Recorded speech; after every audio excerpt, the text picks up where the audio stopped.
मिलवाते हैं आपको मध्य प्रदेश के कद्दावर नेता दामोदर सिंह यादव जी से, जो मध्य प्रदेश में पिछड़ा वर्ग की आवाज बहुत जोर शोर से बुलंद करते हैं। आइए मिलवाते हैं दामोदर जी से। बहुत बहुत धन्यवाद सर। नेताजी, हमने सुना है, गुप्त सूत्रों से जानकारी है कि चुनाव आगे नेक्स्ट 6 महीने में बाद होगा और तैयारी जोर शोर से विधानसभा की अभी आप लोगों की चल रही है, कड़ी मेहनत हो रही है। देखिए, कयास लगाए जा रहे हैं। जब से मोदी जी ने लोकसभा का सदन फिर से बुलाया अचानक से, तो अलग अलग प्रकार के कयास लग रहे हैं। मेरी जानकारी जो है, मैं अभी जो दिल्ली रह के आया हूँ, वहाँ के सीनियर पत्रकारों से बातचीत की, मेरे दोस्तों से, तो मुझे ये जानकारी लगी है कि चुनाव बढ़ाना उनके हाथ में नहीं है।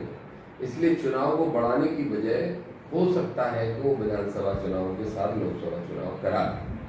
दूसरा एक और बड़ा कारण है जिस वजह से मुझे लगता है कि वो चुनाव बढ़ाएंगे, कि जो गठबंधन कांग्रेस के नेतृत्व में इंडिया गठबंधन जो बना है, वो गठबंधन बहुत बड़े और मजबूत दलों का बना है। इसलिए शायद प्रधानमंत्री जी थोड़े से घबराहट में हैं और उन्हें लग रहा होगा कि संसाधन उनके पास सबसे ज्यादा है, नेटवर्क उनके पास ज्यादा है, बड़े बड़े चैनल्स के संपर्क उनसे ज्यादा अच्छे हैं, तो शायद वो चुनाव जल्दी करा लें, ताकि इंडिया गठबंधन ने जो घोषणा की है कि पूरे देश के अंदर जा जाके सभाएं करेंगे, जिसमें पहला सभा वो मध्य प्रदेश में ही करना चाहते हैं सारे नेता मिलकर, वो ना कर पाए और माहौल जो है बहुत ज्यादा उनके फेवर में ना बन पाए। तो मुझे तो लगता है कि चुनाव समय से होंगे, प्रदेश के चुनाव, और हो सकता है उसमें लोकसभा के चुनाव ऐड हो जाए, क्योंकि अगर ये बढ़ाने जाते हैं तो मुझे लगता नहीं कि टेक्निकली अगर देखें, पहली चीज तो राज्यसभा में उनके पास बहुमत नहीं है, और दूसरी चीज उसमें और भी कई कानूनी दिक्कतें आएंगी, जिसमें राज्यों से सहमति लेना भी आवश्यक होता है।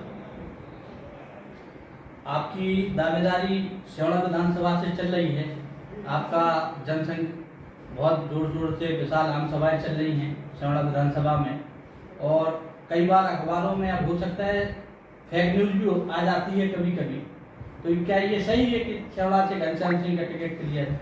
अभी तक पूरे मध्य प्रदेश के 230 टिकट में से एक भी टिकट कंफर्म नहीं हुआ, और आपने देखा होगा कि कभी दतिया से नाम अवधेश नायक जी का चलता है, कभी दो नीतियों में राधेलाल बघेल जी का चलने लगा है, हो सकता है अगले 2 दिन बाद राज भारती जी का चले, हो सकता है अगले 2 दिन बाद नाजिम खान साहब का चले।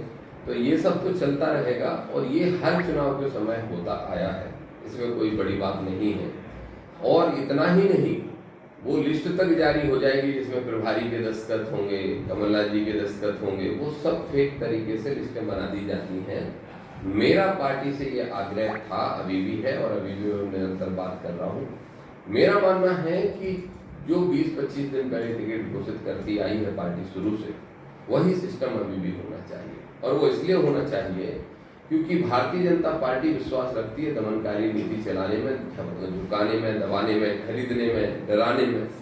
तो अगर मान लो हमारा प्रत्याशी 2 महीने पहले से कम 2 महीने 60 डेज बाकी है वोटिंग के लिए, और आज हमारा कोई कैंडिडेट घोषित हो जाता है, तो वो कैंडिडेट पे जितना भी अटैक कर पाए या ना कर पाए भाजपा के लोग, लेकिन उस प्रत्याशी के समर्थकों को परेशान करने का काम किया जाएगा।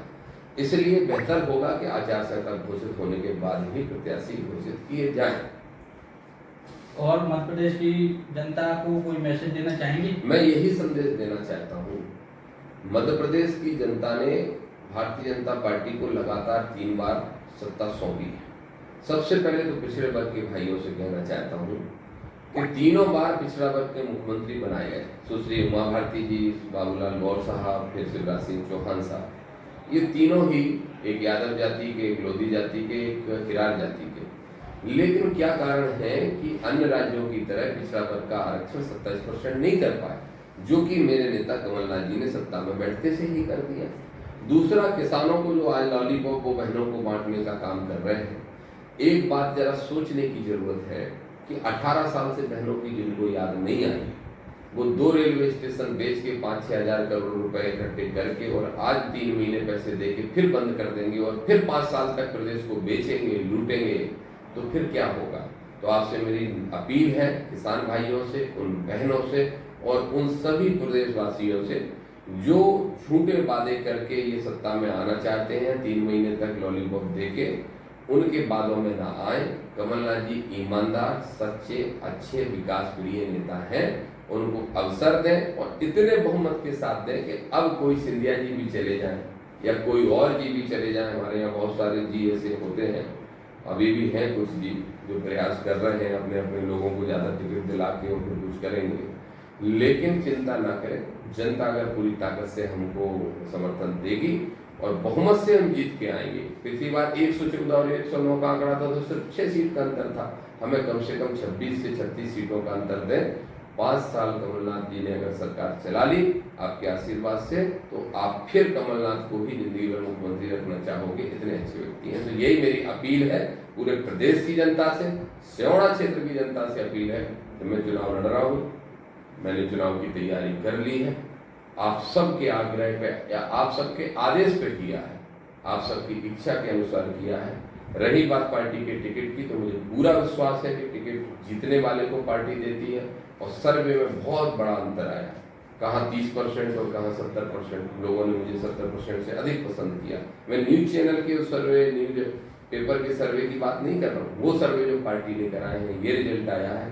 तो आप लोगों की इच्छा के अनुरूप आपके आदेश से मैं चुनाव लड़ने जा रहा हूँ। आप सब तैयारी में लग जाएं मेरे साथी। आपके माध्यम से मैं अपने साथियों तक संदेश पहुंचाना चाह रहा हूँ और हम मिलके संविधान को भी बचाएंगे, किसान को भी बचाएंगे, नौजवान को रोजगार भी देंगे और जरूरत पड़ी तो नकली कांग्रेसियों को भी साइडलाइन करके हमें असली कांग्रेस को बचाना पड़ेगा।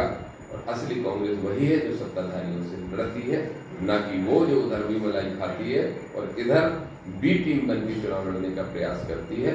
गलतियां हुई हैं हमसे, हमारे बड़े बड़े पदाधिकारी आज हमारे गृह मंत्री जी से दोस्तों ने बैठे हैं, सब उजागर है, सबको पता है और जनता किसी कीमत पर उनको नहीं जिताना चाहती। इसलिए पार्टी भी सही निर्णय लेगी। 2 दिन 8 तारीख को माननीय कमलनाथ जी से और 2 तारीख को माननीय सुरजेवाला जी से मिलकर मैंने अपील की है, उन्होंने विश्वास दिलाया। इसके साथ साथ ये भी अपील की है कि जिसकी जितनी संख्या वारी के आधार पर मध्य प्रदेश में 126 टिकट पिछला वर्ग को दिए जाए, उस पर भी पार्टी गंभीरता से विचार कर रही है। निश्चित रूप से सब अच्छा होगा, किसानों की सरकार बनेगी। आप सबको, आप साथियों को जो दैनिक समाचार पत्र भद्रावती टाइम्स से है, आप सभी को मैं बहुत बधाई और शुभकामनाएं देना चाहता हूँ। बहुत आवश्यकता है इस समय निष्पक्ष और निडर मीडिया की, चाहे वो एक जिले लेवल पे काम करे, चाहे प्रदेश पे करे, संभाग पे करे या देश में करे। लेकिन बहुत ज़्यादा आवश्यकता जैसे लड़ने और भिड़ने वाले नेताओं की है, संविधान बचाने वालों की है, उसमें भूमिका आपकी भी बहुत ज़्यादा है। और आपकी पत्रकारिता निष्पक्ष होती है, इसलिए आपकी पत्रकारिता को मैं दिल से पसंद करता हूँ। मेरी शुभकामना है, मेरा सहयोग है। जिस भी तरीके से आप चाहेंगे, आपकी हम सब की आवाज़ आप जनता तक पहुँचाने का प्रयास करते रहें, मुझे आपसे यही अपेक्षा है। और बहुत सारी ढेरों शुभकामनाएं सब साथियों। धन्यवाद। ठीक है।